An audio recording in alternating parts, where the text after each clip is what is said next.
Came out against Texas to make a statement. It seemed like early on you guys were being very physical at the point of attack. Maybe kind of take us through your mindset going into that game the rest of the year. Just in terms of like how we're looking in the future, I mean, I think it gave us a lot of confidence. Obviously, a win would have given us more confidence, but I think it truly, I mean, the line on the game was 38.5 points. Nobody expected us to go in there and put up a fight like we did. People always say there's no moral victories in defeat, and I mean, that's true.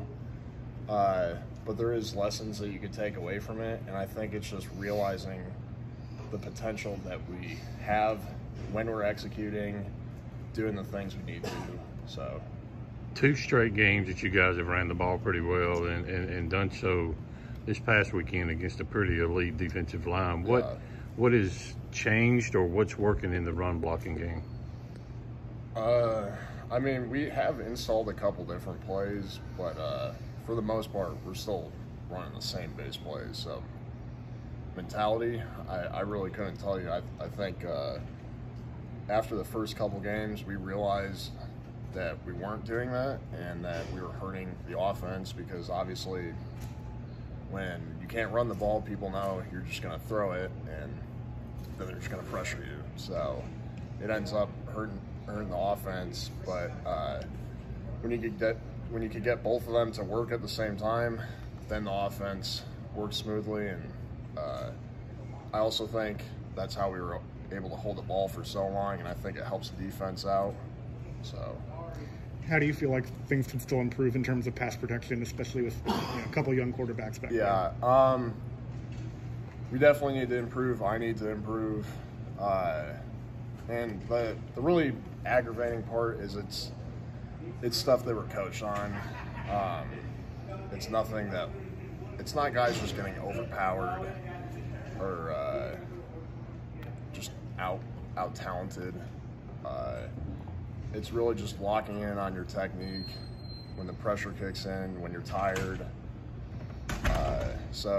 And like I said, it's a little aggravating with Mike being back there. You can't have that happening. He's already got enough on him.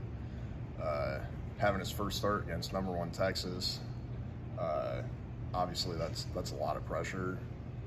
I will say he didn't show it, so that's something. And I mean, I would expect him to show that.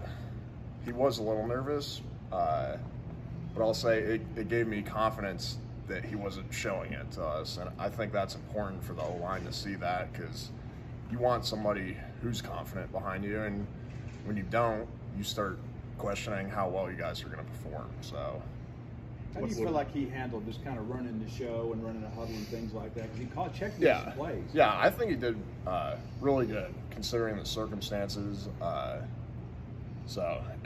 mean, true freshman, first start against #1 Texas, 110,000 fans. I mean, in my opinion, you can't make a scary environment for your first start, especially at quarterback. So, I think he did a great job. What are next steps for him, you think, for his improvement, and whether it's leadership thing, on the field thing? I mean, what do you think's next for him?